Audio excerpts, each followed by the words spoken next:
Hello, everyone. Welcome to the live workshop. This is the animBot Unlocked workshop. I'm Bo Pratt from Animation Mentor, which is the online animation school that specializes in character and game animation. It is an awesome school. I went there. It is magnificent. Now, today we have two segments for you. The first one, as I mentioned, is the Animbot Unlocked segment with Mario Orlando, which is going to be fantastic. I'm super excited for this. I apologize once again.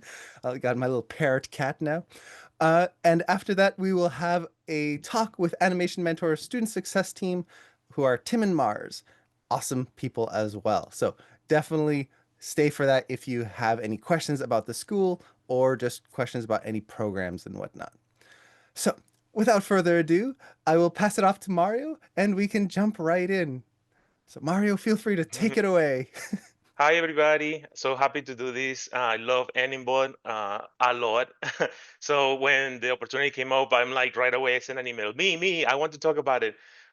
So yeah, like Bo said, my name is Mario Orlando. I'm a senior animator at ILM. Um, I have many years of experience. I worked on TV, so I worked at Turner Studios for 13 years, and that's doing all the animation for all the stuff for all the Turner channels like Cartoon Network, TBS, and NBA, all of that stuff.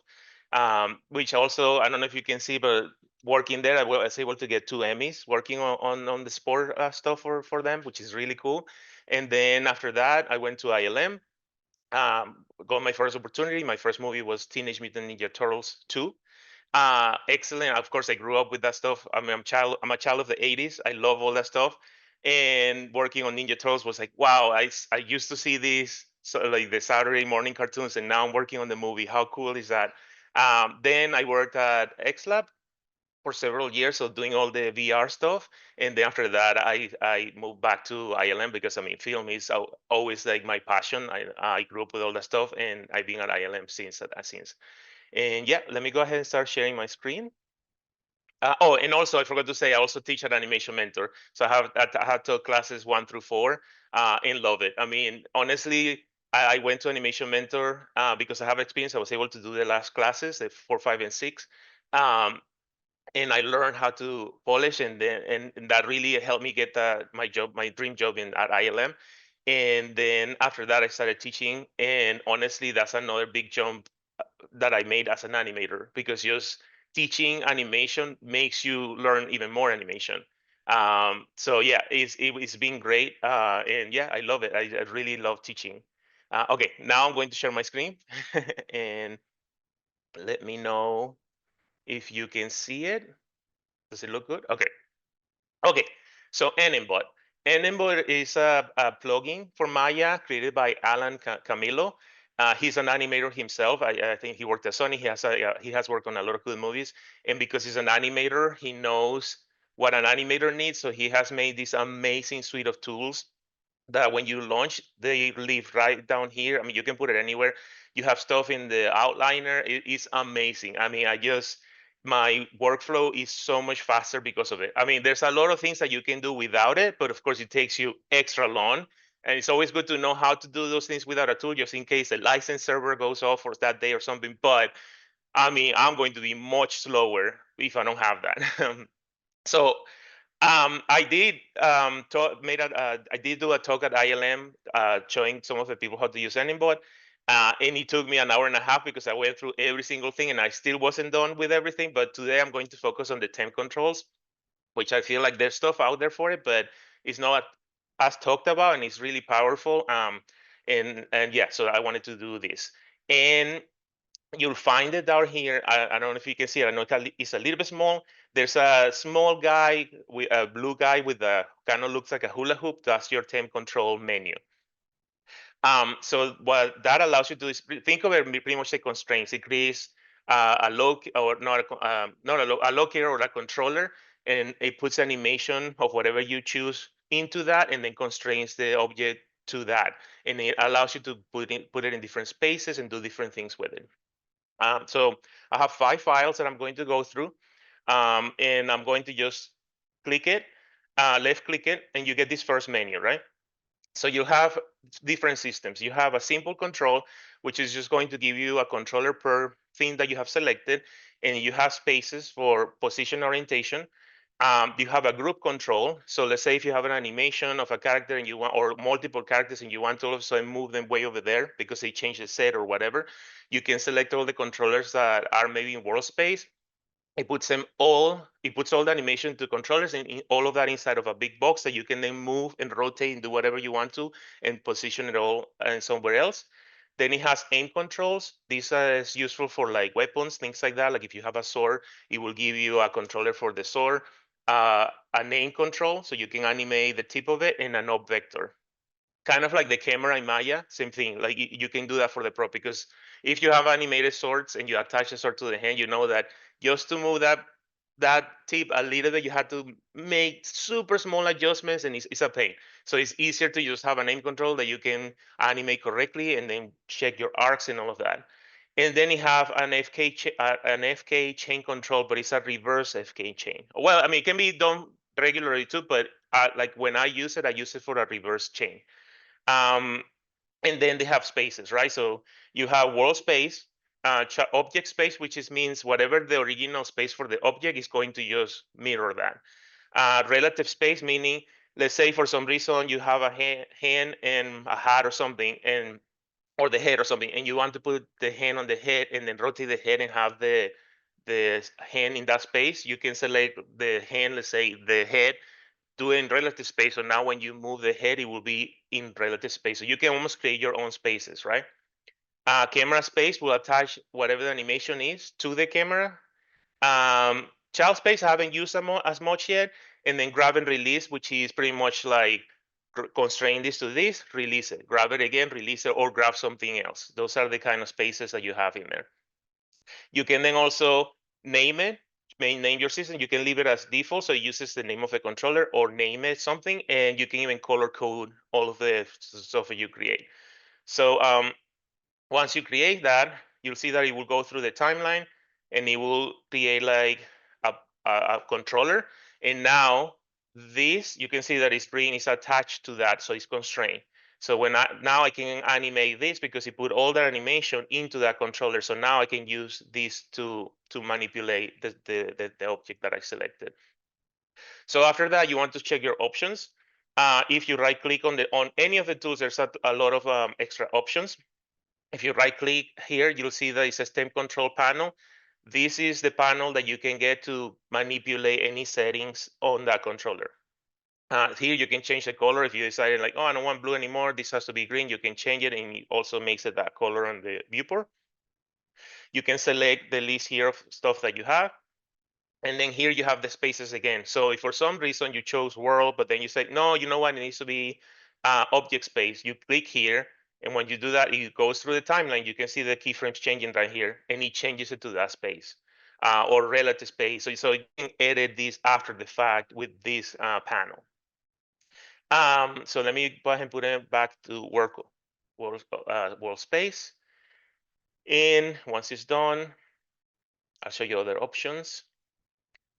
Something else that you can do is using the same for position rotation, but if I unlock it, I can change the orientation to be something different. So the position is world, let's say, and then orientation is object, or whatever I want to after that. Then you have a section to control the controller that you just created. So sometimes it might be too big or too small. You can use this slider to make it smaller or bigger as you need to, and you can see that it's very interactive.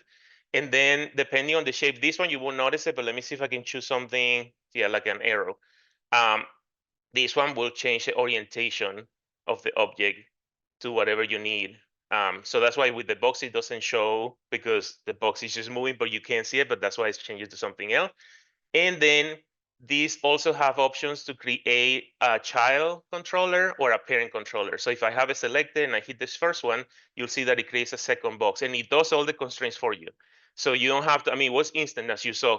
Yeah, so now I still have my main controller, and I have now the second controller to make changes to it. And if I change my mind, you're like, you know what, I don't want it, or I want another child, a child of a child.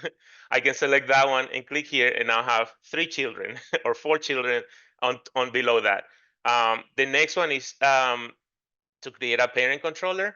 So if I do that, actually no, let me select the main one. If I do that to the main one, it will put it at origin, but then you can move it after the fact. But now I have another controller, or you can leave it there because maybe you might want to somehow rotate your character from that point. You have a pivot point from that location. Um, and then the next one is to delete it, right? So if I want to delete it, I can just select it. I might delete the whole system because I selected the parent. But if I select a child, it would have deleted. Oh no, actually it did. Okay, so great, awesome. It deleted the parent and it kept my system there. Okay, so now the other thing that you have here is you can move where the controller is. So let's say I want to move it lower or something for whatever reason. I can click on that. It gives you a locator. Wherever you position that locator, that's going to be a new position, and it's going to apply the animation to that. So I can move it, let's say, let me just set to object, and then let's say higher for some reason. One thing to remember is don't deselect it, because when you deselect it, it applies the changes. So I'm happy with that. I can just click away and you see that it goes through the timeline again and it's doing all the baking and all that stuff for you. And now my controller has the same animation, but from a different position. And then if you change your mind, you have the reset and it will put it back. So yeah, select that, reset pivot. In typical demo fashion, of course, it's not going to do it right now. But oh, I think it's because I have children. So let me remove those for now and remove this one.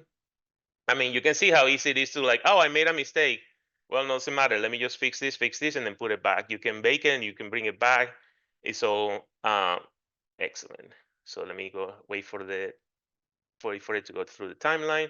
See, and now it did reset it after that because it put it back to where I used to. So even if you don't like it, you want to go back to the original, you can do that. And then you have a way to export. I haven't used this a lot, but I think it's what it is to export the whole system to, let's say, another file. I haven't tried it yet. It's because I haven't had the need, right? It's so easy to like have it on, bake it, delete it. So I usually use it like that, and I don't have the need to export it, but you can if you want to. And then clear and bake will pretty much apply the changes to the original controller and delete the system.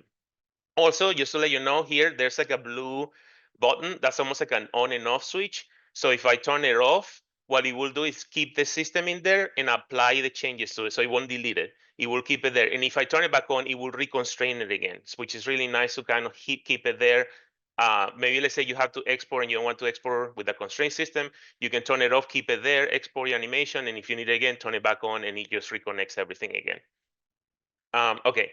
So now the one thing is that if you change your mind, let's say like I did this and I want to revert my changes, the way to find that is right click on the menu and then it says clear and revert right here. I mean, a lot of the same options that are in the panel are here when you right click, but that's the only way to revert. So if I select click and revert here, then it will remove it and keep the original animation, which is good. So if I can kind of create a controller, play around, if I'm not happy and I want to revert, I can revert back and the original animation is still there. And then the other option to check here is that it has bake keys and bake frames.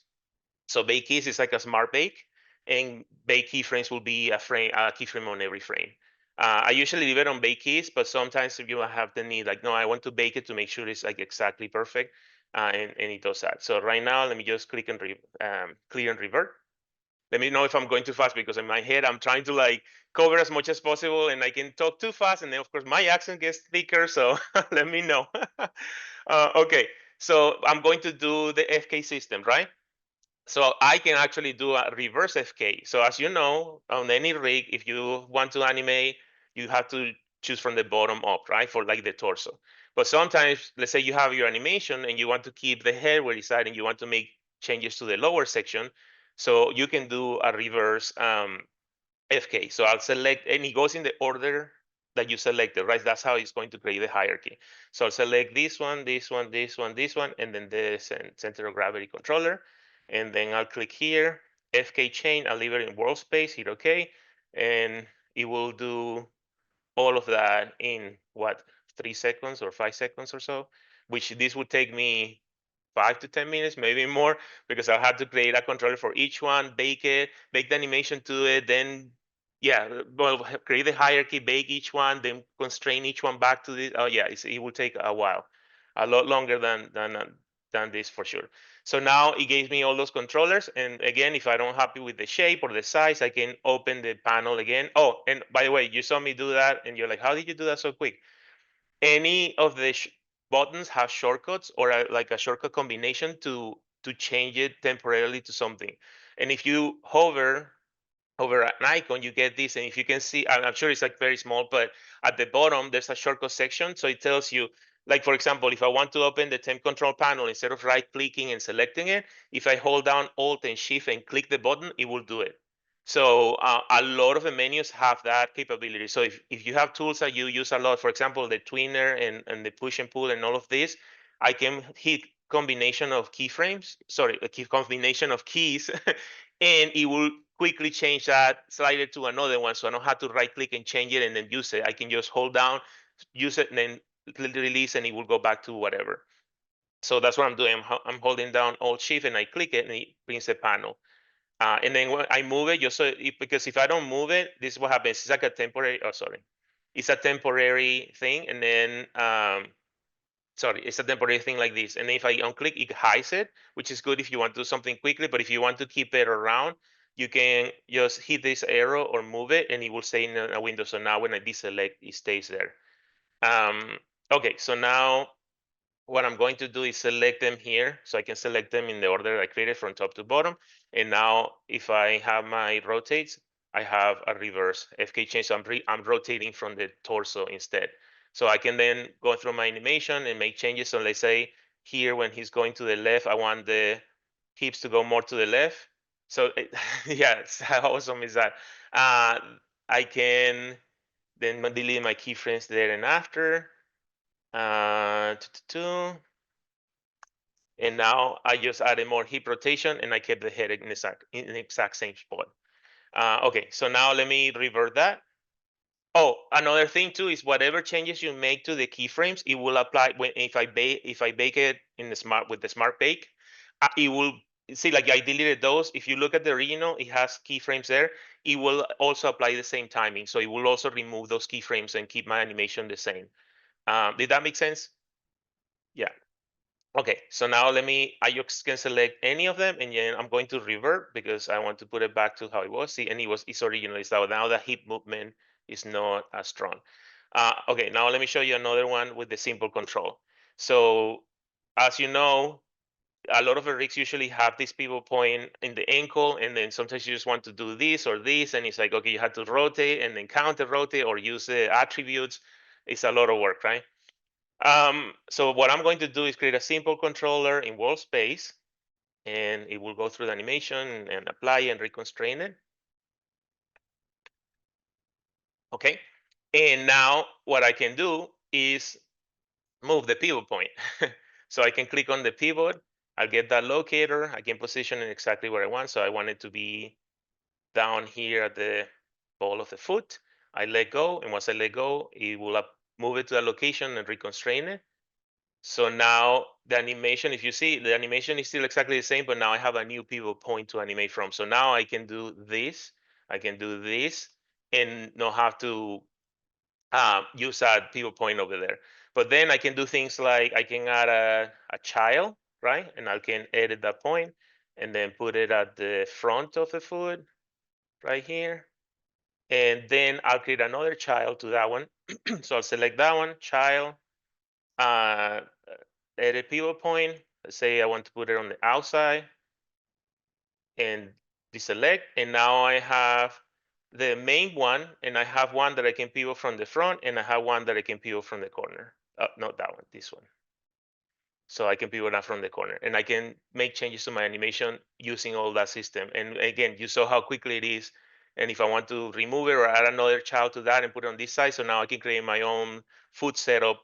So meaning you're not always having to rely on the rig having that feature. You can now create that feature for yourself too.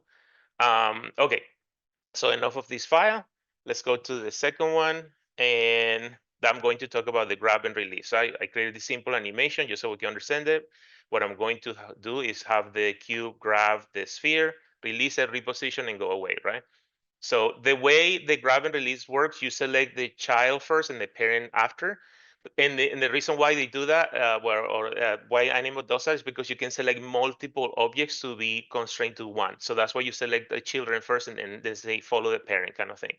So I'm going to select the sphere because I want that to be the child, and then my cube after. I'm going to go to the contact frame, which is going to be 14. You have to have a selection before you click the button, right? Then I'll do a simple controller, but I'm going to use a grab and release base. That's a kind of grab release system. So I hit OK.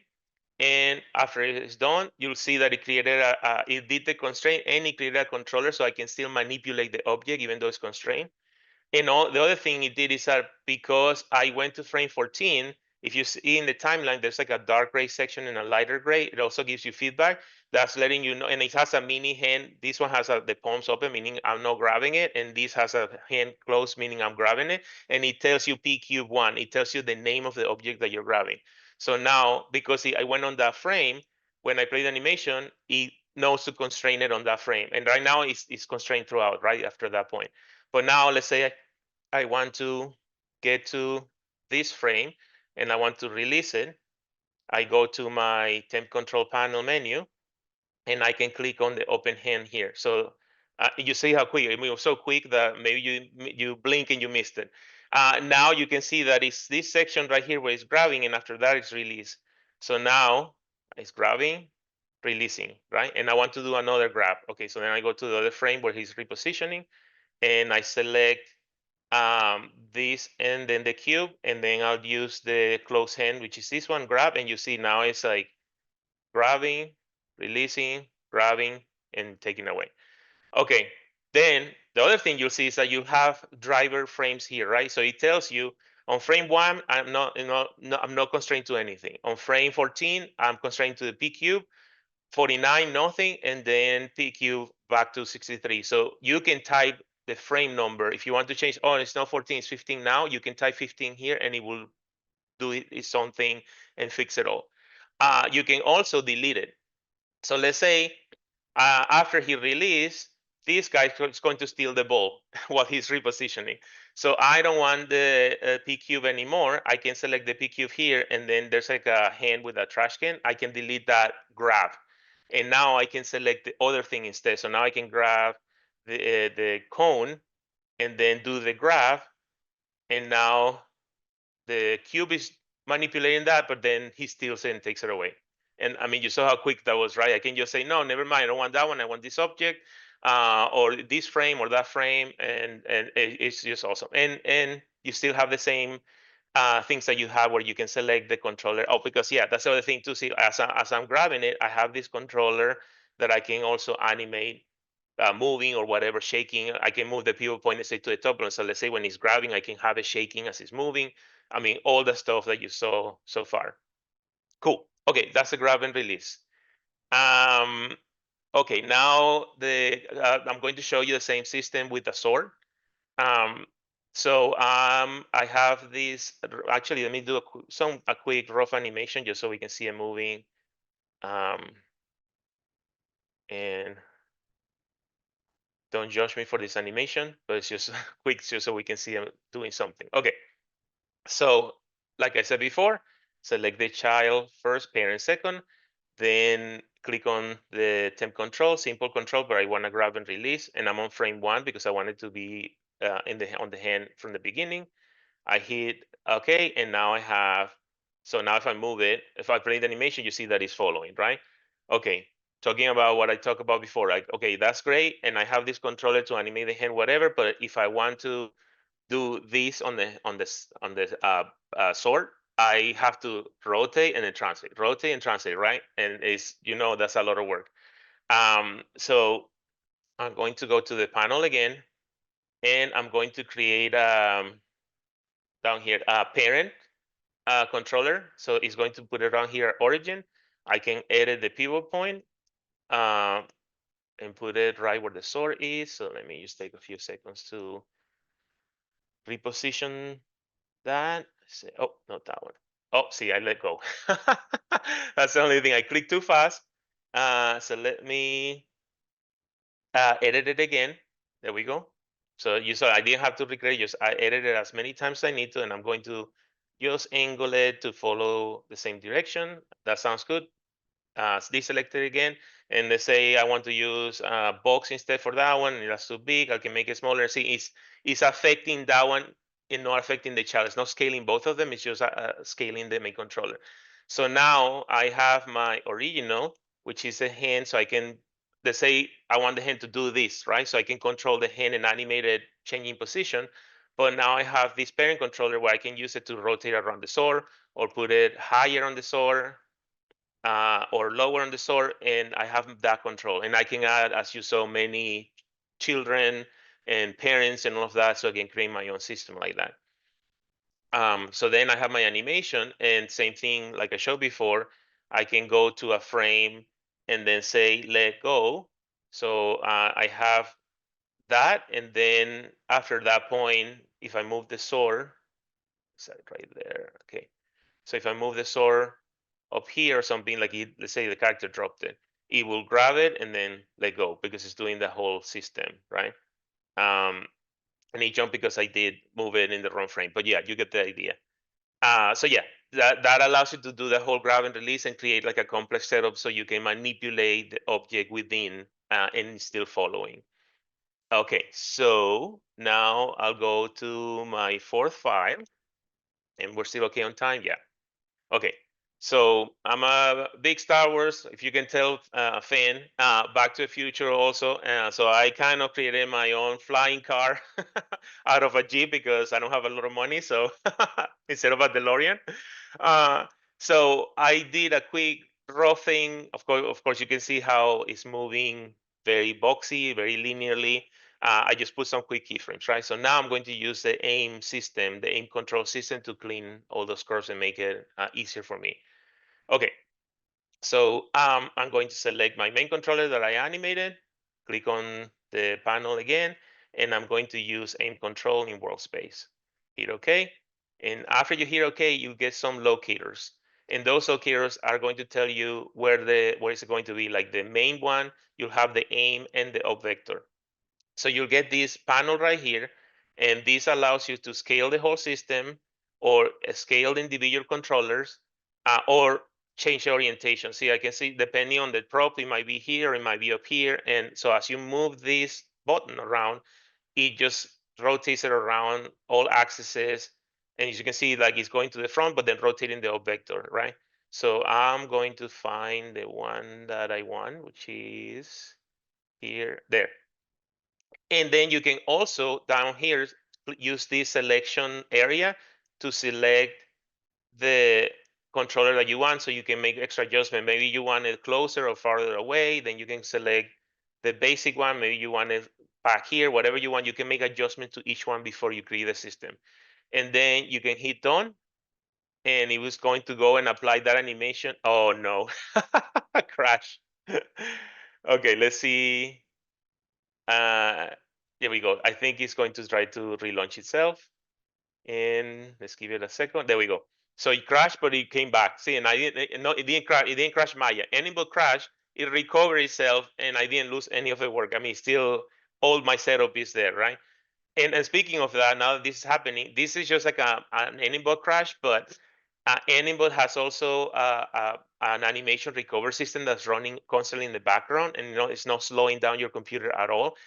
It has saved me numerous times. Even last night I was animating, I crashed, and then when I opened it, it said, "Hey, I detected a crash. You want me to recover?" And what it does is it opens the latest file that you have, and it records all the stuff that you did, keyframes on these frames for these controllers. It keeps a history of all of that, and then reapplies it to the last previous file. So I mean, numerous times I have had animbot save me. I would say it works 98% of the time. That's a really good track record. There's a few times where Maya crashes in a way that it doesn't have time, but it does save me a lot. Okay, so now as you can see, it's the same animation with the system that I created. So the other thing that animbot has that I use a ton is the arc tracker. Maya has one. Is that it can slow. I mean, I did try on my on 2026, and it's way better, way faster. It's excellent. But any versions before the animbot one is much superior in many ways. It's faster and it's quick.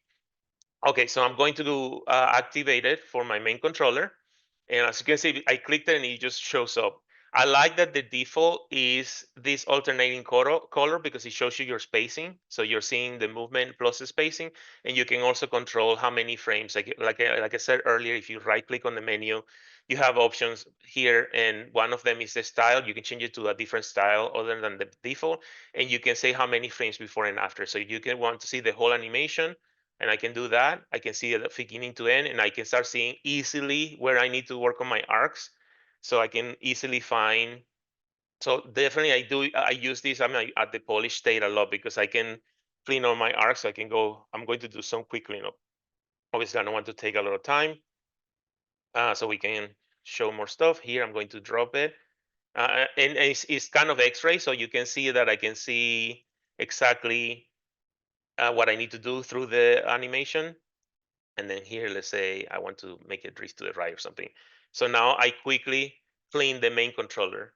So now I'm going to do the same thing to the front, the aim. So I'll click it to deactivate the previous one and click it again to activate it for the new one. And again, super easy to see how where you exactly need to clean your arcs. So I'll go here. Maybe it's too low. I can manipulate or like put it here or something. Then here I'll add a quick keyframe there. Here, let me just here move it here. Then I might not need that one anymore. I can delete that one. Then here I'll go down here, and here I'll just go up or something. And you saw also, you see, like as I was doing, how quickly it was updating the whole thing. So now, I mean, it's not perfect, but in a few seconds you see that I cleaned the arcs a lot quicker and a lot better because I had those controllers to manipulate the look of it. And then obviously I also have the up vector, so I can say if I need to the car to pen more, or not roll more to the left, I can just move this, and then when it goes here, I can maybe move back, and here I can move it back, and so on and so forth. And here I can roll it back, and then here it goes back to normal. So I obviously, again, bad animation because it's very quick, but you can see how much control you have, that you now can clean the arcs from the front, the main arcs on the system, and also how much roll you have while keeping the same animation. Okay, but that's not all. Just like Apple, and there's one more thing. Okay, so because I have a flying car, the flying car is not moving, right? It's pretty much hovering in the same place, right? I created this camera that is flying backwards, but of course my car stays behind because I animated it in low and in the same space, right? So I can now, using the camera space, attach this whole animation to the camera. So the way I'm going to do that is, first I'm going to go to my first frame because that's exactly the framing I want. I'm going to mute the animation for the camera. Mute selected. So pretty much animation is still there, but it's not moving. So then I can select my system, go to my temp control panel, and then I'm going to, oh yeah, select the camera, and then I'm going to click on camera space. So now all that animation in a few seconds is now in camera space. So when I unmute the camera, unmute all, now I have the whole animation following the camera. And the other thing I like about the arc tracker is, okay, I'm clicking too quick. Okay, so let me make sure that that's off just so you can see the difference. So any arc tracker, when you select it and the camera's moving, you see a line through space, and that's not very helpful if you're trying to clean your arcs through the camera, because you just see a big line in world space, right? So all I have to do is right click on the arc tracker and activate camera space, and now you see that it's showing it to me local. The arc, the motion trail is local to the camera, so I can still make changes and make sure that it looks clean on camera. um, so yeah, because it has that option. Cool. And then the last thing I have demo wise is also kind of another thing, like talking about food context, because as I mean, as an animator, you're cleaning food context a lot on a creature. You do all the acting and all that, but then or especially if you're dealing with mocap, you're spending a lot of time doing cleanup, and like I said, having the pivot point in a different location is always extra work. But for a creature, for example, I can let me go ahead and create a simple controller in workspace for that. This doesn't have any animation. I'm just creating a system just so you can see. Okay, so then the normal thing is, yeah, we move. Oh, yeah, and then let me edit the pivot point. Yeah, edit pivot point and put it right down here, let's say, and then let go. And then now I have a way to control that foot from that location. Um, then I'm going to sorry, here. It's like that's a left view. Okay. So then I'm going to, I might have done this in the wrong order, but let me see if it works. Okay, I'm going to select this. No, actually, yeah, it's okay. I'm going to select the toes and also create a simple control, but I wanted an object space because I wanted to follow the original space that it has, right? So I hit OK, and it creates three controllers for that. So if I move the foot, I mean, just move, oops, it moves exactly as expected, right? Nothing there because even though these are not children of the main controller, but because I put it in object space, it's following what the rig is doing, right? Okay, so now what I can do is select all of those. Let me make sure I don't want this one. Hold on. I want middle, pinky, and index. I have two controllers here. Why? Oh, it's that one. Okay, I guess I selected that one too. Okay, so sorry. Let me go back to that and select, let me see, pinky, index, and middle. Okay, so now I can unlock this and then keep the position in object space, but I want the orientation in world space. Let me make sure that object space, world space. So now when I move the foot, it follows and all that, but when I rotate, the orientation of the toes stay local to world. And again, I know some rigs have this feature, like I know Aya has it on the head where you can move the torso and it follows translation, but it keeps the rotation locked. And sometimes you're like, oh, I wish I had that on the fingers because I'm doing an animal, a creature, and I'm trying to do that. Now you can create it yourself by unlocking, making sure that the position is object, so it follows, and then the orientation is in world space. So now I can do all of that and it stays locked to the world. So yeah, those are some of the ways I have used of stem controls. Yeah, and then of course there's more animal things that you can do. The other thing that is also worth mentioning is I talked about how you can bake smart bake, which is they call it bake keys or bake frames, which is baking the whole animation. The good thing about animBot is that if you decide to bake bake the whole thing on bake frames, pretty much bake the whole thing on every frame, is that animBot uses color codes for the keys. So it will keep red for your keyframes that you originally had, and everything that it bakes, let's say it makes it green. So it has these three buttons here. You can allow, let's say if you do it that way, but then for some reason you decide to go back to your original animation, you can right click the green button and say remove all the green keys, and it will remove all those bake frames in between, and then you still keep your animation because those are red, and it remove all the greens. So you can kind of have a way to unbake the animation after. Obviously, if you change them all to red, you can't do that anymore, right? But automatically it's so smart that it does that, so you can have the option to remove all the green keys, and it will just keep your original keyframes. So yeah, so that's kind of the end of my presentation. Let me go ahead and stop sharing. And awesome. And let me now I can open the chat just to see. That But yeah. was amazing. I use animBot as much as I can, and just seeing it's like I love this tool. Yeah, I it's have.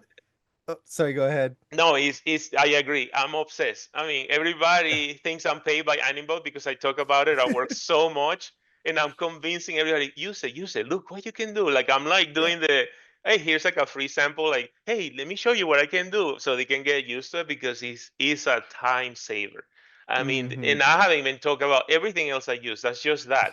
Oh, and one quickly thing I can so before I forget is that if you go into the animbot menu and go into hotkeys, you can oh wait, I'm not showing up the screen. Sorry. Let me share again, just really quick. And yeah, okay. Should be the panel. Okay. So if you go into the animBot button and you click on hotkeys, any of the tools that animBot have, you can add a hotkey to. And it's very easy because all you have to do is click on the one you use, assign your own hotkey, apply, and that's how I work. Like for example, it has these tools to notch frames, keyframes, whatever, or selection of keyframes, and I added a shortcut to that, and I use control left arrow, right arrow. So when I'm cleaning up animation, I select a bunch of keys and I use my keyboard to move them one at a time. If I need to move it 5 frames, 1, 2, 3, 4, 5, done. Instead of like me trying to drag and find it, oh, I overshot it. And also uses this number here, so I have it set to 1. But if you want to move it all by 180 frames, you put 180 here, hit it once, and it moves the whole chunk after. So yeah, I just wanted to mention that because I set up a lot of the stuff that I use a lot with my own shortcuts, and it speeds up my workflow even more. Okay, I'll stop sharing now. It's such an amazing tool. Like for anyone who's like totally new to Maya or doesn't know, all of this is possible in Maya by default. You can do every one of these things. But as someone who has done that in a lot of work that I've done where I didn't have animBot and I couldn't use it, it takes forever. It's long. And something that took literally 2 minutes to do here is like half a day of planning and making sure you don't break the rig and doing constraints, and it's not fun. And No, then not a. when you learn animBot, it's amazing. You're just so happy all the time. And I think all the major studios have it. Maybe a smaller studio might not, but don't quote me on this. I mean, Alan has his rules, but I think if you have your subscription to your own version, I think he allows you to install it. So if you go to a small studio and you have your own AnyBot license, I think he allows you to put that license temporarily while you're working there, and then once you're done, you can remove it. Again, I mean, that's the last time I knew he was doing that, but you can check on the website. But that's also very nice that he's doing that. That you, as a freelancer, can have your own copy and take it with you. Yeah, it's so nice. I mean, he's an animator himself. He knows. Yeah, it is. It's a blessing, honestly. This Yeah. tool. So we can jump into the questions here because we've only got about 15 minutes left, and I do want to make sure we get to as many of your questions as possible here. And oh, I just saw that Tessa did confirm what you were saying about Okay, the licenses. So that's awesome. And awesome. also, hello, Tessa. It's nice to see you again. Uh, so the first question here kind of goes into what we were just talking about the industry is animBot a must have to help get into the animation industry and when you're working in the animation industry? No, it's not a must-have, but it just saves a lot of time. I mean, even what I talk about, the fact that it has recovered my animation, it's just a time saver overall. So it's not a must-have. It's just if you learn it, it will save you so much time. You can do more animation in less time. Again, the recovery thing alone. I mean, because you know how it is. You get into your animation, right? And I'm good about saving, but I'm so concentrated on those arcs and anticipation. Without thinking, 30 minutes went by. In 30 minutes, I did a lot, right? So when that happens, I'm like, oh, please, Anibot, save me again. And I open the file and I open Anibot. And when Anibot launches, it says, hey, I detected a crash. So you want me to recover? And then I do it. And like I said, 98% of the time, for me at least, I know some people have different experiences. And I have a feeling why I know why it might not work for them. But for me, it has saved me so much work because of time. Like I open my file and I'm like, oh, I got my 30 minutes back, so I can continue. I don't have to redo 30 minutes, and then going pick, polishing, cleaning my animation, all of that is so much faster. Manipulating graphs, the graph editor is so much faster. So yeah.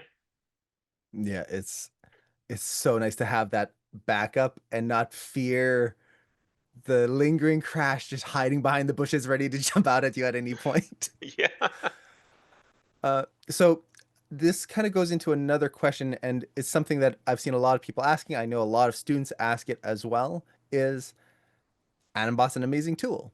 At what point in your learning career as a student Is it a good idea to start using animBot? Should you use it right away as soon as you start learning animation? Or should you learn it the hard way first?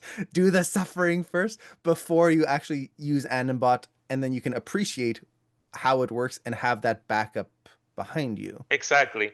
Like you said, and I tell my students the same thing. It's like, this is great, but don't use it yet. Resist the temptation until you feel comfortable doing all of the things that it can do on your own.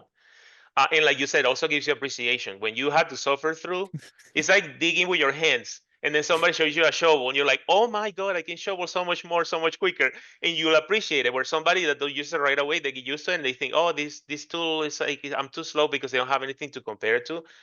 So you'll appreciate it, and also, like I said, there might be a day where the license server goes down, and it's not like you can show up to work and say, "I can't work because anybody's not available." No, you still have to be able to do the work. You'll be slower, but you still have to be able to do it. So as long as you know how to do it by hand, then okay, now I can feel like I can play with it, because it has so many tools that it takes a while to learn. So as soon as you feel comfortable, yes, now I know how to do that. Now let me use animBot, for sure. As someone who has had to do that multiple times where I work on a project that does not allow you to use outside tools and you have to just Hmm. do it the old-fashioned way, it is good to have that knowledge, even if it doesn't have to be super in depth and like a Maya expert in every little detail. But as long as you understand how it works, that helps a lot. Yeah. Oh yeah. And then you could really just, when you get back to Animbot, it's like, yes, please, I'm so happy now. Uh, so we have another question here regarding the versions of Animbot, and maybe you know this, maybe you don't. There are several versions of Animbot. Will it be enough to just use the Eco edition of Animbot? Is there a version you recommend people jump into right from the start? I know the differences. I think the Eco, if I remember correctly, it's a version that doesn't get updated often. So it might be that maybe that's the animal version from 2 years ago. So it is cheaper, but that's the only thing, that you might not have a lot of the nice features. Let's say if it's 2 years ago, they might, again, don't quote me on this, because I don't we have a version at work, and I see what I see, so I don't follow the eco version as much. But let's say the temp controls might not be there, because it's like, and that's why he's making it cheaper, right? I'm not going to update that one as much. It makes sense. So it's cheaper, but you'll have, I mean, it still has amazing tools, but you might not have the latest. And then as you go up in pricing, you'll get updates more frequent. Like some might get the beta version, some might get like, okay, every month, like a month behind or something. So yeah, that's the difference between that. Yeah, Nice. and I know he updates it very quickly when new Maya comes out, within like weeks or something. Very quickly, he just says, "Okay, now it works for 2026 or so." Hmm. The amount of updates that goes through Animbot is amazing. Every few weeks, there's just that pop up. Oh, new version. You want to update? Yes, cool. They're always tweaking and improving things. It's very nice. Well supported. Yeah, which is it's harder on a company, on a big company like ILM and all that, Yeah. because you have to, every time they install anything, they have to make sure it works, and there's a lot of testing done. So there's so many updates, you kind of have to wait, because you cannot ask them every time, "Hey, new update, new update." So you kind of have to wait out for a while, so then you can put the request, so they can do all the stuff to make sure that it works correctly and it's not going to break anything. But yeah, so it's good and bad for a company, because we had to put the request to IT, and IT is like, "Another version." You know, you don't really think of the logistics of the larger, like especially an ILM size company when we have to update one tool everywhere. Yeah, yeah. I don't envy them. I mean, yeah, we love support. I mean, their work is I can't even think about it. It's just insane. And just talking about the tech side of things and the support side, there's a question here. Does the use of Anabot slow down Maya a lot? Does it make the files heavier? Does it just slow down the program in general? No, that's what I love about it. Everything is like, I run it, and there's no difference in playback or anything. The art tracker, I mean, you saw how quickly it goes in there. And no, no, no. I mean, if there is any, it might be milliseconds. I mean, whatever is below milliseconds, because I don't feel it. I really don't feel it. None of the tools slow me down anyway. And you saw how interactive it is when I was scaling it. Hopefully the playback was okay. It was pretty much real time. I mean, with that small slight delay, but it's to me, it's like that's like real time. And when I'm using the tools to manipulate the graph editor, the curves, because we use a lot of mocap, and mocap, as you know, has keyframes on every frame for every controller, and I can select chunks, and let's say like I want to do the push and pull, so I want to, let's say if the TY, like on the hips, I want to bring it down for a section, I can use the push and pull, and it will take that curve and keep the shape of it, and then scale it down, and it's very interactive. So yeah, no, it doesn't slow. I haven't found a single tool that has slowed it down at all. Yeah, it's on my systems. I've had it on multiple systems. It's always super fast. The one thing I've noticed is startup of Maya is a little slower sometimes Mm-hmm. as it's like Yeah, downloading updates or checking updates or licensing. Once Maya's started, it is fast. And like you were saying, the motion trail, especially in older versions of Maya before 2026, yeah. is so much nicer. You can have so many trails and it updates right away. Exactly. And I'm glad you brought that up because yeah, you're right. It does take a little bit longer because Maya launches and then it kind of hesitates for a while to then show you. But that loss of time for the launch, you gain so much after that. I'll take it. I'm like, you know what? I'll take 3 sips of coffee and oh, it's done. I mean, I didn't even get to my third one. It's okay because the amount of time that I'm going to save after is worth that hit in the beginning. It's almost like those Mhm. things on there's some of the streaming services where they tell you watch ads throughout, or you can watch them all longer at the beginning and then you don't have any ads. To me, it's almost like that. Yeah, let's watch them all at the beginning, get them out of the way, and then I can just play with it the whole time. Yeah, so same thing. Yeah. You don't want to be in the middle of the exciting moment and then, oh, gotta Exactly. watch an ad. You don't want to be in the middle of animating, you're in the zone, and then, oh, I gotta Ex- slow down and take an hour to figure this out. totally. So we have another question here. You talked quite a bit about the temp pivot tool, which is an amazing tool. Like it's just magic. It really is. But as a animbot user, and especially for someone who's just getting into animbot, what would be the top three tools that you would recommend looking into? That could Okay. include the temp pivot or alongside the temp pivot.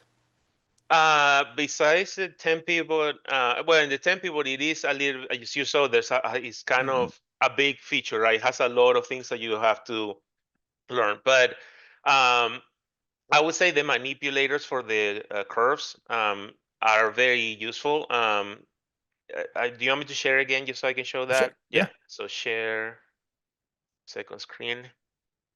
Two, two, two. So yeah, this one right here, the green bar, is this works like the twin machine. Twin machine, of course, it has its own twin machine. I use that daily, a billion times.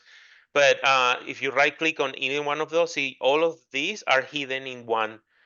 So I would say the noise, because sometimes you want to add noise. The smooth I use a lot, especially with even with my when I'm keyframing the animation, I still use it because if I animate something and it's too much, I can soften it and it just makes it nice and great, like without doing too much instead of me manipulating keyframes. So I use the smooth a lot. Um, the easing and ease out. What is it? Smooth. Yeah, that and then the tweener. And there's other stuff here like blend to infinity. I love that because they say if you're animating something going up and that's your last keyframe and you want to extend it, which we have to do a lot in this industry, like, oh, we want more frames. You can go and then say blend to infinity and it figures out the way the curve is going and it makes a keyframe after that will continue that movement. Time saver. If you have to animate an extra camera move, like you can do that, or like your hips, let's say your character is walking forward, you can say blend to infinity and then have the same speed that you had at the last frame continue. I also use the blend to neighbor left or right because if I have a keyframe like that, and again I want to take this bottom part and everything in between and bring it up, it will use the keyframe to the left that is unselected as a pivot point to then scale the whole curve based on that. Those are very useful. The selection tools are very useful to just select a bunch of controllers. Let's say you want to select all the controllers for the left arm, you can select them and create like a selection set. So then you have buttons That's easy to use and very useful because I say you're animating the face. I always put the eyebrows. I always treat the eyebrows and the eyes together. So I make a selection of all of those controllers and keyframing it on the same frames. Or let's say you have a selection for that, but then another selection just for the eyebrows, another selection just for the eyes. And I use the again Maya has this, but it's because I can add shortcuts quickly. I use the match, translate and rotate. So every time I'm creating a locator or something and I want to be in the same position, I just do my shortcut click, and it goes there. Oh, and the nudging tools because when I'm keyframing, I mean actually I do have the file open. So as I'm doing this, like I'm selecting and then hitting to the left. You see how quickly that was? So that's just a nudging tools, and I use again. That's not you don't have to learn it. You just set a keyframe and can do that. Oh, and then the nice thing about that too, in this animBot, when you move a keyframe over, it instead of like putting it in subframe, which is the most annoying thing ever, it will almost like paste it on top and it's clean. So I love that because every time I'm like moving something, I can just move it on top and it just removes whatever was there and puts that there. And then on top of that, another useful tool is the snapping. It's right here in the graph editor. So if you do have those moments where you're those are scenes where you're scaling the animation and everything's in subframes, you can hit that and it will snap it to frames. Yeah, Maya has that, but it doesn't quite get it right when the animation is crowded. So that's another tool to that I use a lot that I would recommend checking it out. Those are awesome tools. It Yeah. honestly, every tool, there is a moment where it shines and it's like, I am so glad this exists. The space switcher has been a lifesaver Yep. for me recently. Just being able to switch Yeah. from uh the different rotation spaces quickly and easily is like, oh, gimbal lock, no Yeah, more. no, exactly. See, and you were forcing me to choose like three, and I'm like, I can. I mean, then you talk about that one, yeah, and then the copy to world space, I use that a lot too. I can just choose three, but those are kind of the quickest one that I can think. But yeah, I can keep going on forever. So yeah, I'll stop sharing. Okay. It's definitely one of those plugins where there are some people who will use all of it. There are some people who only use one tool or two tools. And just that one or two tools is worth it for the whole Mm-hmm. thing. You don't have to use every single thing. If you find the one thing that helps you, it is such a huge help that it's worth it on Yeah, its own. I agree, 100%. Like it could just be the temp pivot tool and that's it. And it would be like, yep, sign me up. With that, we do have a few more quick questions here. Um, One thing that people were wondering here is with animBot, does it help with things like overlap or physics simulation? So if you're trying to animate hair and try to get that wave on top, there are some plugins, overlapper plugins, things like that. Does animBot help with that, or is that another tool set? Yeah, I would say another tool set. The only thing I can think of is, I mean, I think a lot of people have done that tutorial where you put a locator, bake it, and then you can offset it because it's inside, and that can give you the overlap. I guess you can do stuff like that, but it's not like I can select something and then say overlap it, the whole thing like a tail or something. No, not right built in like that. So I would say maybe those tools that you mentioned will be more helpful for that, where you can say, hey, gravity and all of that. So it doesn't have simulation tools like that. Hmm. So it's more of a plugin that gives easier access to what's built into Maya and just makes it more intuitive versus adding new functionality like simulation to Yeah, it. and it does have a time offsetter. Now that I'm thinking that, so meaning if you have like your keyframes or something, it will take all of that and kind of move it around. So it's not like it's grabbing the graph and moving, it's moving the keyframes through the same Hmm. curve. So that's the only thing I can think of that you can maybe use that. And actually I did use that for I was animating a tail and I was pretty much doing this and this and that. And then I was using the time offsetter for each section and it gave me all this nice overlap because I was using the time offsetter slider. Hmm. Yeah, I've used the same. It's not quite the same as hitting a button. Oh, it calculated the Hmm. physical overlap, but it does save so much time when you have to animate overlap manually, which a lot of times you have to do because you're sculpting a shot. You're like the artistic design of the overlap. Sometimes you can't rely on simulation to do it. Exactly. And in that case, if you have animation before and after, because if you move the whole graph, you're moving the whole thing, right? So now you don't have animation here, you're affecting the animation before and after. But if you select a selection in the middle and you're changing the offset on the selection, that's great. I'm not touching anything before or after, or running out of keyframes where I had to like move it back and then copy and paste. You just offset that section and so you can kind of use it that way. But it's more manual, meaning it's not like you select all of it and it will do it for you, but you can make conscious decisions and control what you're doing, because you have all of those tools. That's really cool. Yeah, we just hit time here, but I just want to keep talking about animbot. It's Me such a too. fun tool. After this, I'm diving back into Maya and I'm just animating something just to play with animbot. So much fun. Well, Mario. We are at time. Thank you so much for taking the time to do this. My It was pleasure. absolutely amazing. Like we only covered really one tool here, and there's so much more that can be done. It is such a worthwhile plugin, and as you were mentioning, you could show this off for an hour and a half and not even scratch the surface. Yeah. When I first talked about doing this webinar, in my head I was like, oh, I'm going to talk about temp controls, this, and this, and I had to tell myself that no, focus on one tool. That I decided to do temp controls because, like I said, there's some videos that I found on YouTube, but not a lot of people are talking about it or giving you at least an idea on how to use it. And that's what I wanted to do, give you ideas of like, okay, this is how it works, but this is how you can use it. So that's why I wanted to focus on that, and I'm glad I did because yeah, there was a lot to cover, and that way I didn't have to speed through it even faster because I wanted to talk about this stuff. So yeah, it's great.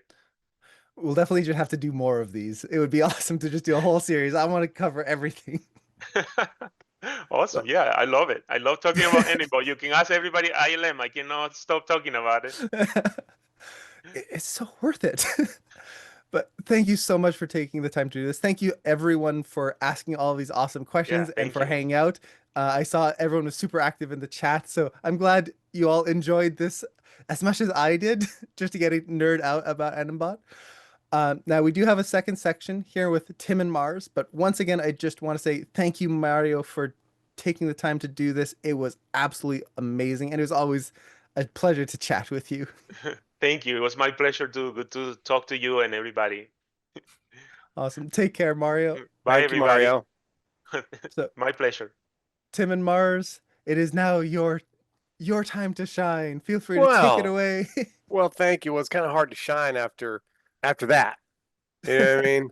It's definitely man, that's a sweet tool um for our animators to use. So that is really, really awesome. That was another great one.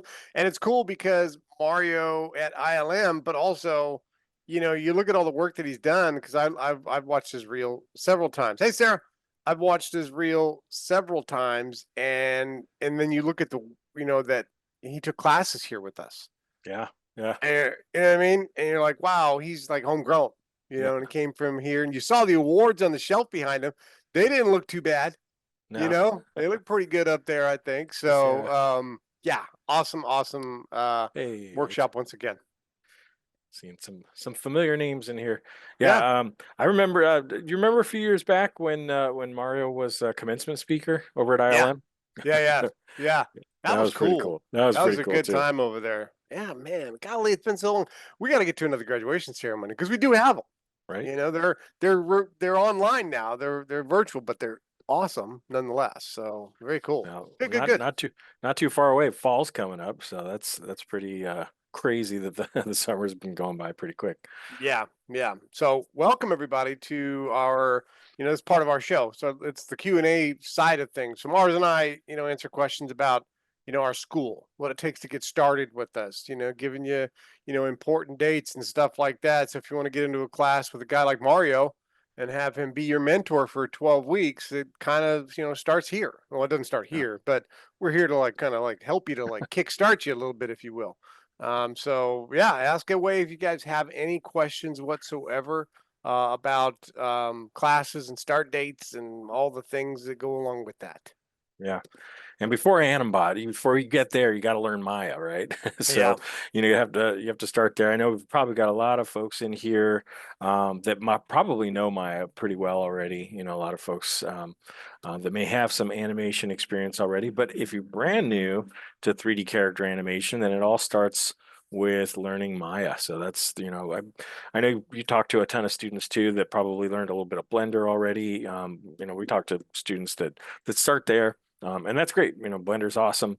But animBot and everything that we teach here, is called our whole ecosystem's kind of around Maya. Yeah. So it all kind of starts there. So if you're brand new, you'll want to check out our 6-week Maya animation course, and we have one coming up starting September 29th. So what was today? The 29th, exactly 29th, yeah, right. 1 month from today. Yeah, Exactly. it's crazy. Now, and if you're somebody that's already got some experience, I'm assuming because you've tuned into the animBot, workshop here, that maybe you've got a little bit of experience under your belt. Maybe you're beyond the Maya stuff, and Mhm. maybe even have covered a lot of animation principles and things like that. So if you kind of fit that, then what happens is our students have the option to apply for advanced placement. So you submit an application to the school, and you include your demo reel, right? So when you include your reel, what we do is we'll send it over to one of our mentors, and they'll be able to go through it and take a look at what you sent them, and kind of determine, based upon where you're at with your skill set, what class you'd be able to start off with. And the cool thing is you get some sweet feedback from one of our mentors to tell you that's what's working with your shot, what's not working with your shot, how to fix these things. And Yeah. that's what we're here for, to kind of help you with that. So if you have some experience under your belt, apply for advanced placement. That class, or any class from the character animation program, the game animation program, or any of our 6-week short courses, or even our modeling course, they all start on September 29th. So Yep. it's Fall coming up. term coming up quick. Very cool. Yeah, so drop your questions in. It looks like David's got one. Yep.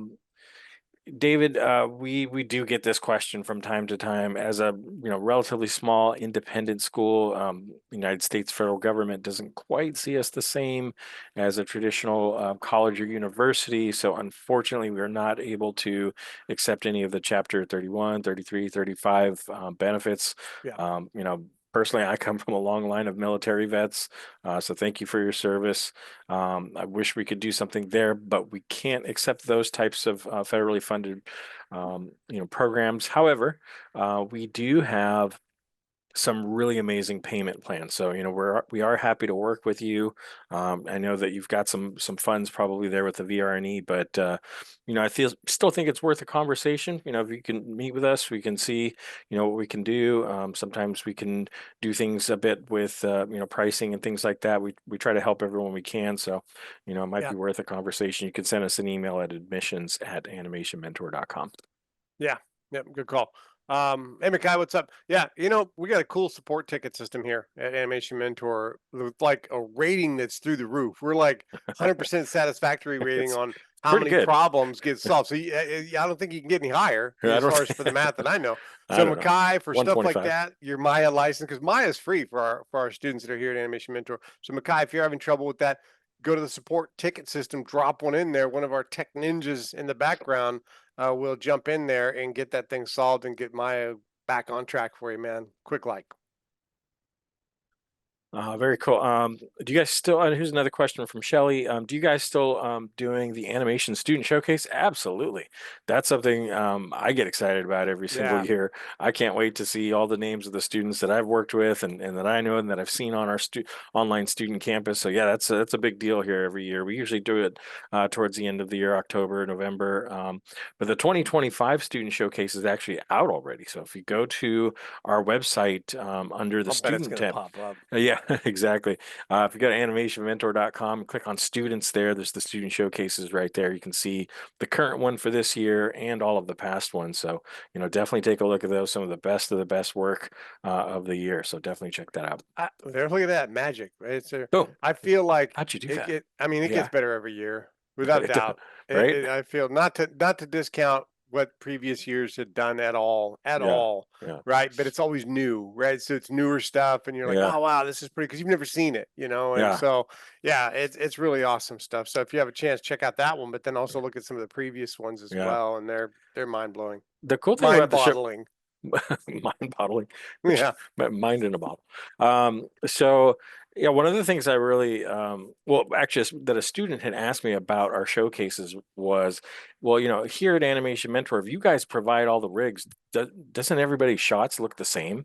And no, definitely not. Like I'm always amazed at how many ways even our free rig like Stuart can be used. I think I've mentioned this before, but I've seen Stuart in as a pirate, as a DJ, as a pianist, as a buff garbage man. There's so many different things. So even though you're using our rigs, and we're always coming out with new rigs too, you'll see those. You'll see a theme. You can definitely tell there are rigs, but they're used in so many different ways, and in student assignments and in the showcase too.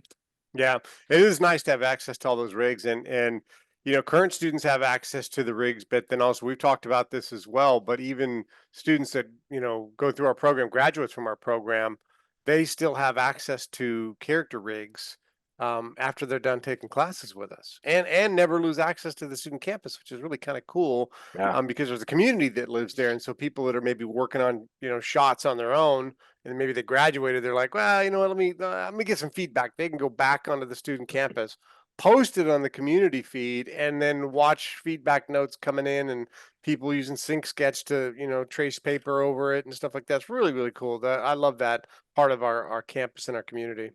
Yeah. VM's asking Yeah. in the chat here, quick question about your advanced placement. Will it cost to get feedback on my reel, or are you guys offering this for free? Great question. So this is part of our application process. So, if you're applying, I'd encourage you to apply if you're planning on attending, not necessarily just for the free reel review, but it is free. We don't have an application fee or anything like that. So you can apply. And if you do apply and get your demo reel reviewed, we're going to talk with you and kind of go over what your application decision was, what your advanced placement decision was, and talk about enrollment too. That's what we do. Yeah, and VM, if you get your review back and it says that you need some things, to make it look better, those things that you're going to get recommended are the things that we teach.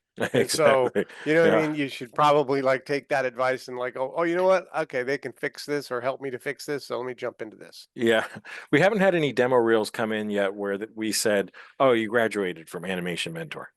Right. You're probably going to get recommended to start with one of our courses. Even pros working in the industry get placed in really high courses sometimes, but they come here because they want to study with veteran animators and take their demo reel up to the next level. So there's always something to learn, right?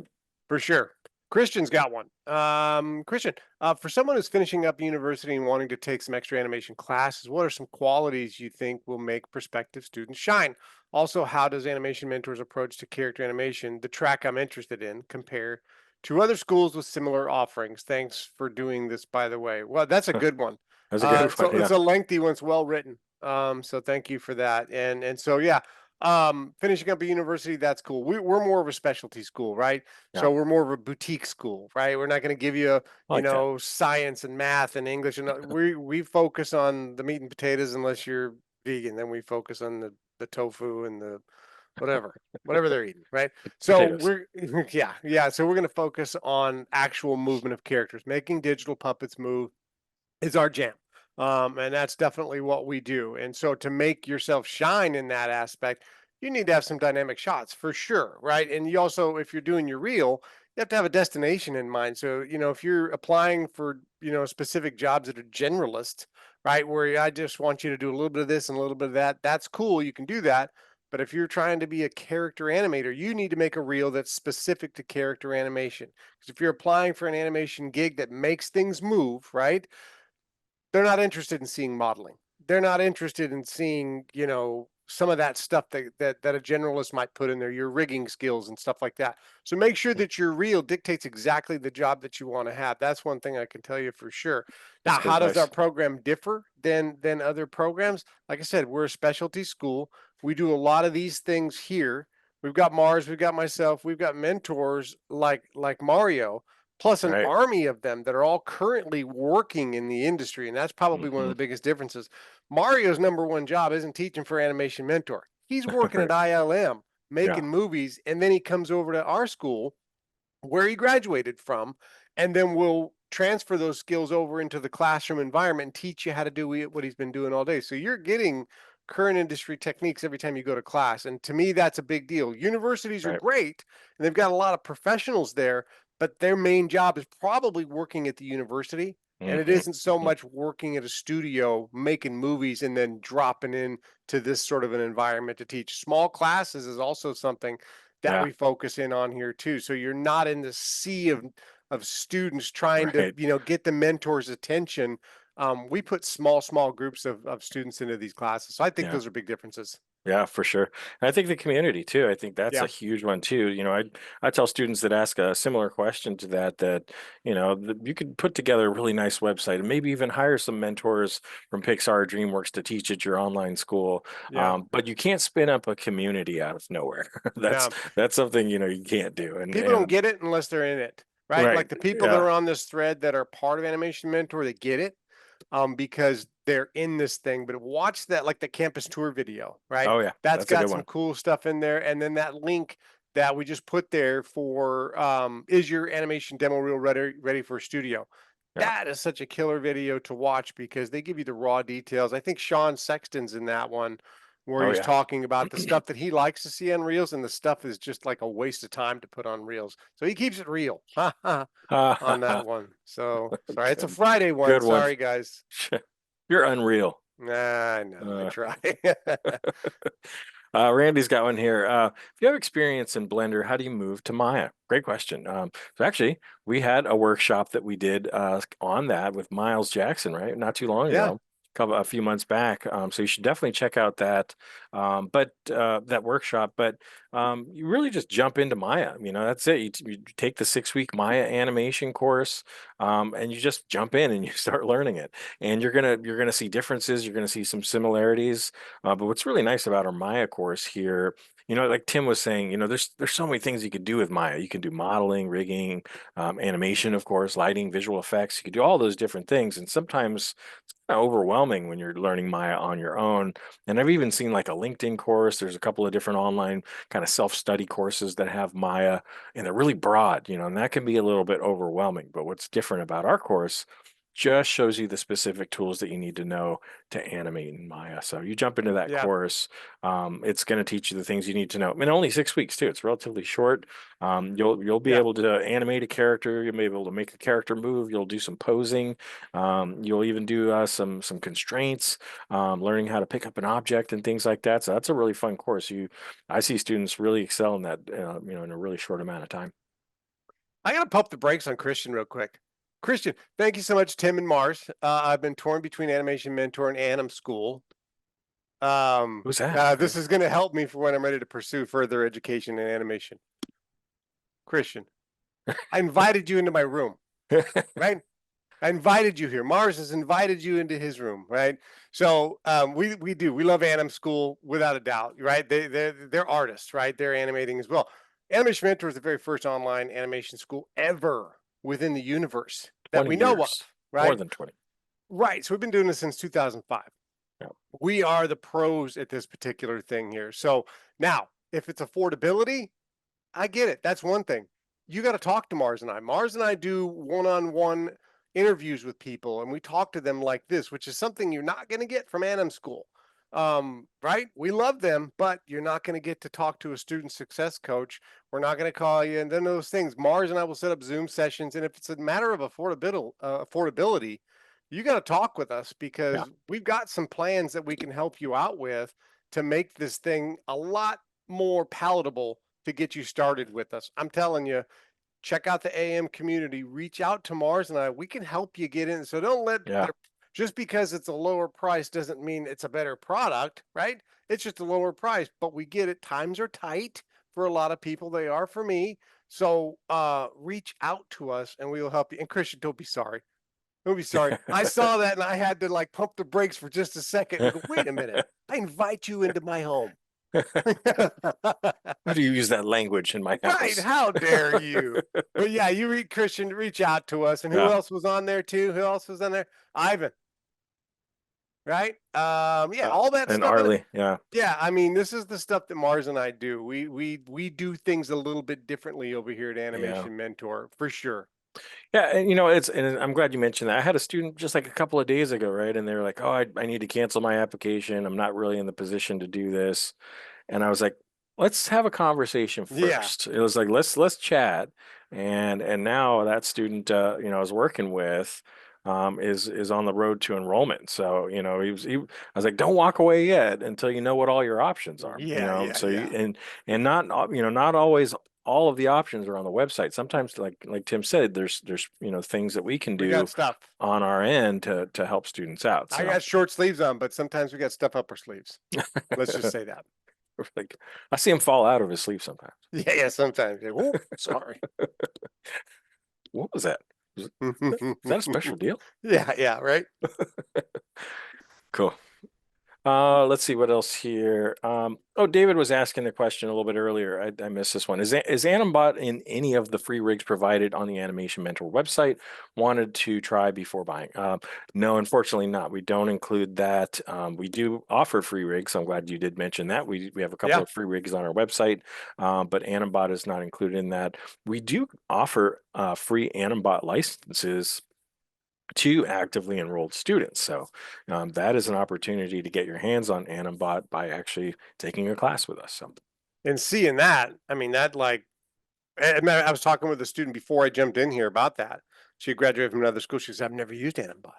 And then I gave her the link to tune in to that workshop. So I'm curious to see what she's going to say after watching that, because she's not yet a student, but much like a lot of our students, she just graduated from university, but more of a generalist kind of thing. And so she's like, "I want to make characters move." And we're like, "Sweet, cool, check this out, and also check out this animBot thing." And so now I'm curious to see what she's going to say about that particular workshop. So that was cool. Cool. What else we got? How can I make an animation portfolio? So I mean, that's I think we've talked about this before, Makai, but this might be helpful for you and others. That's what we do here. That's our main goal. A lot of students ask us, what kind of degree or diploma or certificate you get, and then we tell them, hey, you get a certificate when you complete the 18-month program. You got to finish that 6th and final course in either the character or game animation program. But I say that's not quite the right question. I was like, yeah. It's a good thing to have, and trust me, having a certificate from Animation Mentor is not going to be bad for your resume. But it's all about the demo reel, and that's what we focus on here. That's the whole point of attending Animation Mentor is building your demo reel. Now, portfolio is a little bit different. Portfolio is going to be a collection of work that's going to have, a little bit more broad kind of collection of work. We don't really do that as much here. We really focus in on the demo reel. It's all about character animation. Tim used that word earlier, boutique. We're a specialty school. We do specialize in that. Now that doesn't mean we don't cover other areas. We do have those shorter courses in storyboarding and 2D animation and visual development, all those other cool areas. But like I said, most students come here to learn 3D character animation. They want to become a 3D character animator in the industry, and they want to build a pro level demo reel. What are you gonna say, Tim? No, I was gonna say. I'm wondering if you guys saw my animBot cruising in. She's vacuuming the floor right now. She was bumping me out of the way out of here. I was like, wait a minute here. I was like, what is it? Cat, dog, Roomba? Did you see it come in? No, I didn't. Okay, I didn't catch it. Yeah. Oh yeah. So Arlie, same thing for you, Arlie. You got to reach out to us. You know what I mean? We get it. Like I said, times are tight, but reach out to Mars and I for some resources and for some answers, because we're humans. We're not bots. So somewhat. I'm partly bot, but you're a success bot. Yeah, exactly. Yeah, success bot. And so I mean, oh, look at that. Look at that VM. Number one of those schools. Look at VM. VM does not work for us. Right? But maybe they should. Maybe they should, but I really appreciate that. Yeah, I believe that to be true, as a matter of fact. So not because we're the very first, but because we're pretty darn good at what we do. The mentors. really, and the curriculum and the community. That's what it's all about. So very cool. Thanks, VM. Hear that blog link that just popped out. That's got to be Sergio. Thank you so much. Oh yeah, Um, look at that. Shelly's got a good one. Do we get another show reel feedback in the end of class 6? Absolutely. That's when you get to the final boss or class 6, Yeah, might be Sean Sexton or one of the other amazing mentors. Absolutely. I mean, you're going to be getting feedback. That's what really truly helps you grow as an artist is feedback, right? And not, there's different kinds of feedback. There's that positive general feedback that you get from friends and family where they're like, this looks amazing. They're so excited about your reel, but you need the kind of feedback where you're like, okay, this looks good, but let's take a look at frame 46 through 53. You know yeah, what I mean? So absolutely, you're going to be getting feedback in the end of class 6. You're going to be getting feedback every single week from your mentor. So, yeah, that's a huge part. We are a feedback centric community. In my opinion, feedback is a gift. And if you're getting that quality feedback, that's why our grads, are able to jump leaps and bounds ahead of students that might be going to a 4-year college or university in just 18 months over here because they're getting that feedback from pros like Mario on a weekly basis. So yeah, yeah. absolutely. I had a student yesterday that applied for advanced placement, got placed in class 1, and reached out to her, talked to her about it. She's like, I want to start in class 2. I really want to start in class 2.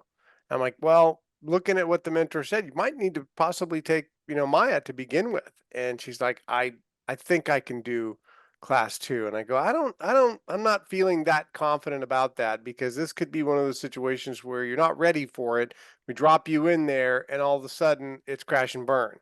And so we want to make sure that you are completely ready for that course. And that's why when we go through these things, you got to pass class 1 to get to class 2, Yeah. pass Yeah. class 2 to get to class 3. And so it is set up like Morris had said to get to that final boss, the Sean Yeah. Sexton or Marek or Right. whoever it happens to be as the final boss. That's what you got to get to. And even then, after you Yeah. reach the final boss, your journey's not over. You have to keep reinventing yourself. So if you have a Yeah. reel from a couple of years ago, guess what? You should probably have a new reel Yeah. with Yeah. fresher stuff in there, and Yeah. so Definitely. keep reinventing yourself. Yeah, I'm glad you pointed that out.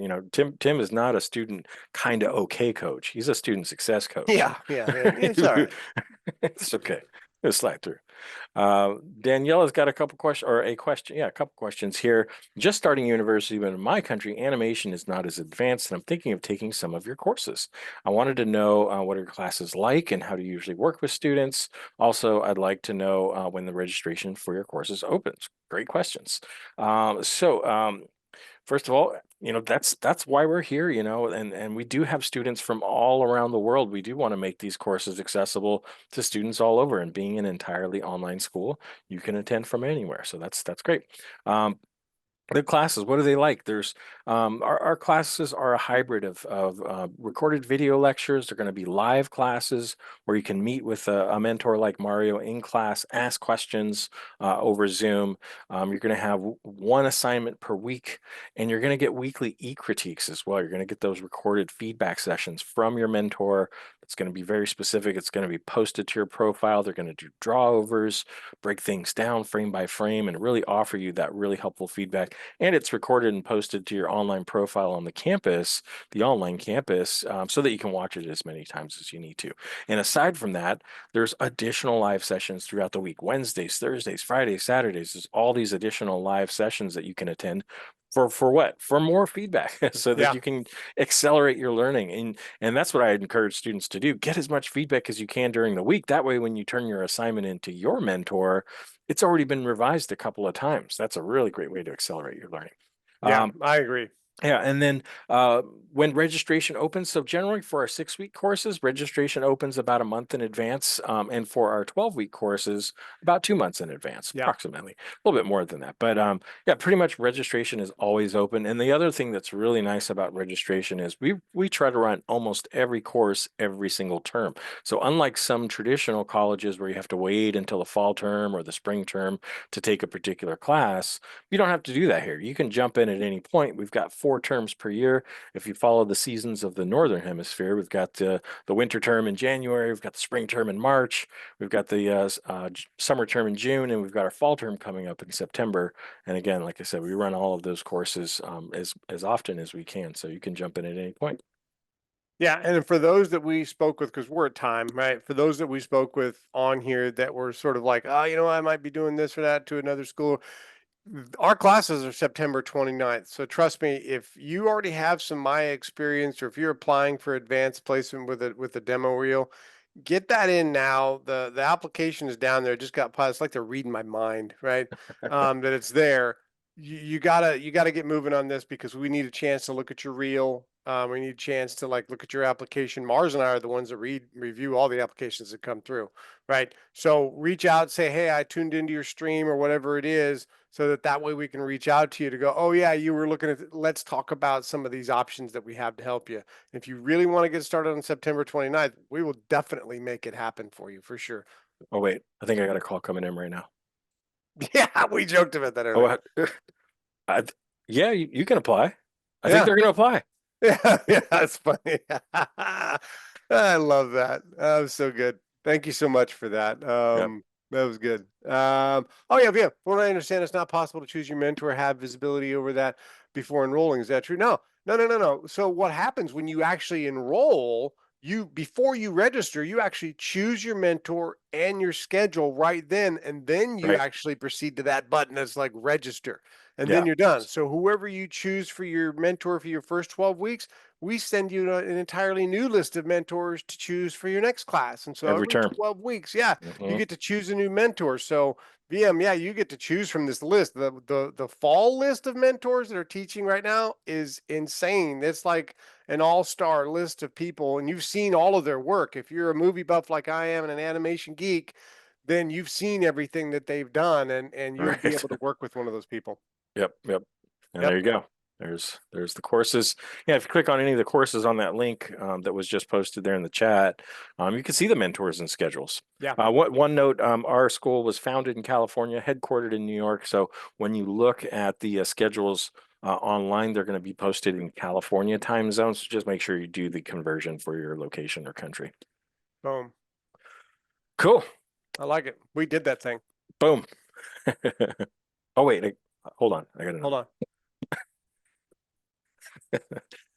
Cool, Clowns. Bo. I think you can jump back in. Bang. There he is. Well, it's always nice to see both of you. Always fun to see you interacting with everyone. For anyone thinking of giving a call, I highly recommend it. Tim and Mars are like this all the time. They're just super friendly and super nice. Have a chat with them. It is really worth it.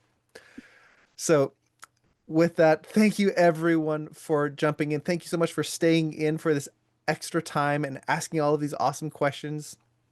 I hope you had a great time here and enjoyed the animBot demo and hopefully got a taste of what it can do.